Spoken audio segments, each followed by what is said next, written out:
Peace and greetings. I'm gonna say what my baby says at the beginning of these videos. She says, if you like it, then like it.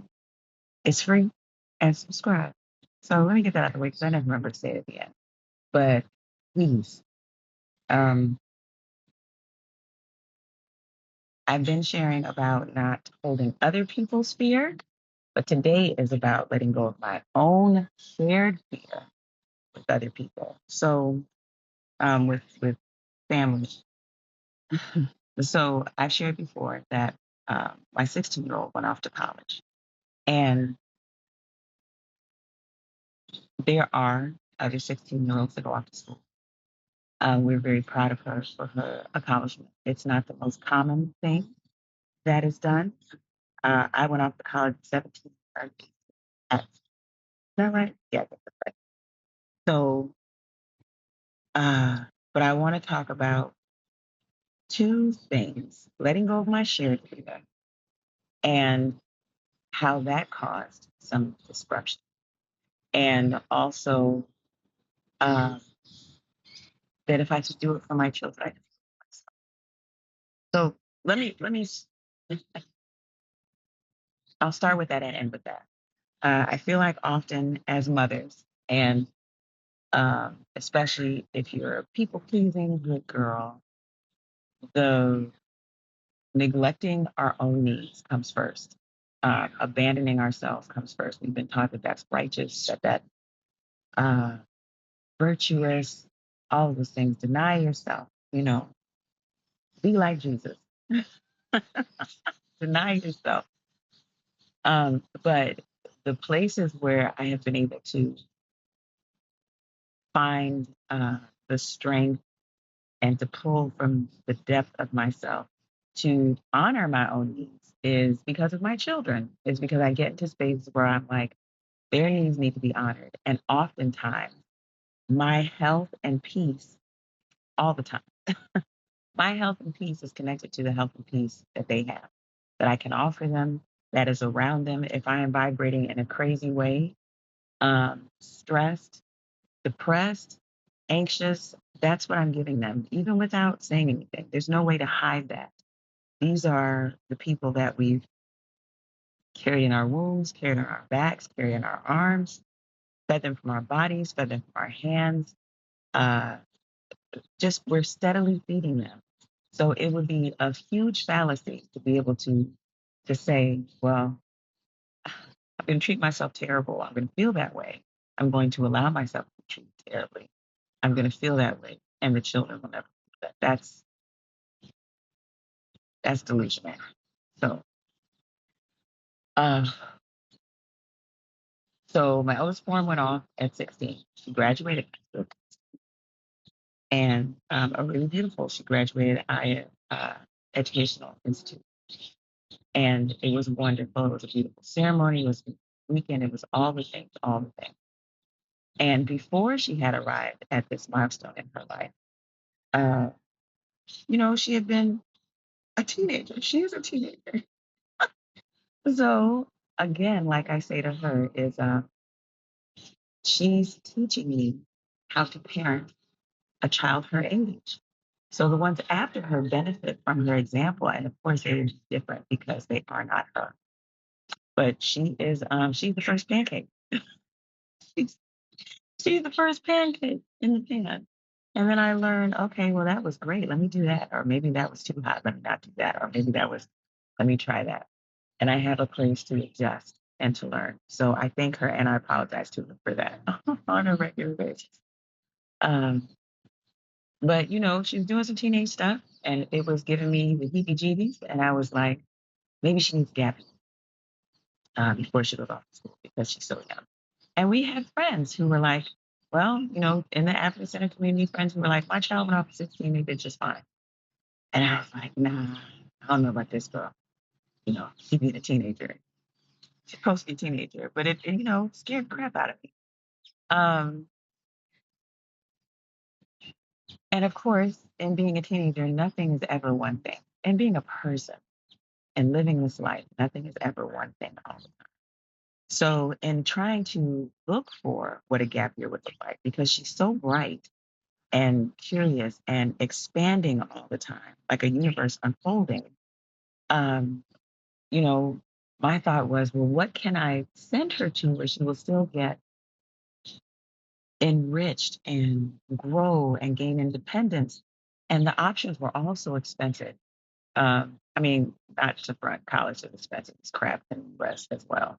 It's crap's not expensive, but college is. It is a racket.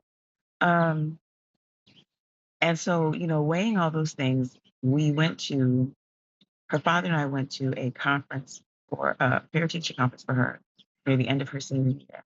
And Mama Thea said, "Why are you all talking about a gap year?" And I got to confess, my reason was fear. It wasn't because I didn't think she could handle herself academically at school. Um, she is I've seen it, I tried, I can do it person. She might buck it at the beginning, but once she tries it and she's like, okay, this is how I should actually do this. She is like cool in the fan, cool in the game, cool in the fan, cool in the game. She got it. And I gotta admit, my reason was fear. And her father shared the same fear. And when Mama Fia said that, and I was like, why am I pushing for again? Because all the things I was looking for her to get in a gap year, she is getting at school. Um, one of the things, and aside, one of the things that I've said to a few friends before is there's no, not that there's no better, but college is an amazing adulthood training. It is a safe, contained place. Not that you can't work hard to be unsafe, but it is a safe, contained place to figure out the mechanics of budgeting your money, eating your food properly, managing your time schedule, picking decent friends, not making dangerous choices, not going to places that you don't feel good about in your body, like all those kind of things. Um, and those were the things that I was looking for her to do in a gap year. But they were all in the college goal she had for herself. And so Mama Fia freed me in that parent teacher conference and freed me to honor my daughter's goals and to honor what we wanted for her at the time that she was the at the time and stage that she had been showing us her whole life she had been moving. One of my friends said, well, this is where she is because she started reading at the age she did. She's been in school for these years. The age she has, this is where she has landed. This is her path. And it is. She's proving every day. Um, but when I shifted, my husband did not shift. And so in this case, the holding of his fears was a fear I was holding. And when I put it down, he was still holding it. So that created uh, friction and problems. He felt betrayed. Uh, he was still expecting the worst for her to go off and prove that she would be able to handle it. Um, and I had just moved on to the place where I was like, she could do it. I don't expect her to be flawless because none of us are. Uh, and I also didn't see life or death being in the balance. I was like, she can do this. She'll be a young person. She'll make mistakes we can support her in. She has oodles of community and family who have made it very clear that their purpose is to support her in how she's moving. So for a while, after heeding the the musings and the advice of an elder and going, who had also seen other 16-year-olds go out to school, and maybe younger, but certainly 16. Uh, I was full steam ahead with her, with my daughter. I was like, okay, well, let's get accepted to these schools. And she got accepted to two. She only applied to two. She got accepted to both. Um, and then decided on the second one she was accepted to and received a scholarship and grant money and all these things that have set her up to move forward. And even as she was on her way, her father still hadn't shifted into the place to say, okay, she's good. He he got to the point where he did set up the going away party. We celebrated her. Uh, and so here's the danger in not only holding, and I don't want to say danger because we all have to grow, but it's not the greatest.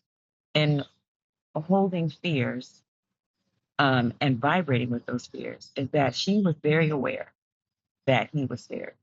And it made her want to prove to him that she could do it. It made her want to assuage his fears. It made her want to buy him a dad shirt from her university, or all these things to try and make him feel at peace. Because of course, if he's not completely at peace, there's going to be a part of her that is. And so that is when I see the danger, or just an unwanted side effects of carrying fears, is that we risk putting those on our children. And like I started at the beginning, they they are the relationship we have with them is so porous, and it's so um, deeply connected. As human beings, as animals on the planet, and even the plants, not even, and the plants, we are we are created to be interconnected to each other. So it would have been impossible for her to not feel that fear radiating off of him, even if he was speaking differently, even if he was saying something differently, but he wasn't. And so, my heart was breaking that she felt like I need to do things to make him okay with the fact that I'm going away. And then, even in that, I received wisdom about the fact that our children, they've known who we are. They've known who we are since they were born and before. But as they get older and they're able to analyze, they're able to see who we are and to see the decisions that make sense to them or don't make sense to them, or, just knowing who we are and how we are made up, and knowing the decisions we would likely make. Uh, that I was advised to let her see her daddy right where he is. Let her see me right where I am. That I can't, and I really shouldn't, try to buffer around her as she navigates. That navigation of knowing that her father was not in the same place where she was when she was preparing to leave, and her excitement to announce where she was, put those things on IG to tell her friends, to receive gifts with the college all over them. Um, Part of her knowing that he wasn't in that place with her, and that he and I were not on the same page, is part of her becoming an adult. It's part of her navigating that space. It's part of her learning to hold space for herself, regardless of what her father and I were doing. It's her learning to say, it's her learning to not hold our fears. That's what she gets. She gets to learn not to hold anything that we may be holding as she moves forward in confidence. And so that was the blessing, because she was sure. She was very sure. Um, for any of the concerns that she may have or navigate through in school, there was never a doubt in her mind that I belong there. You know, this is where I belong. I'm here. This is where I'm supposed to be. There's space. So yeah, that's it. That's my story time.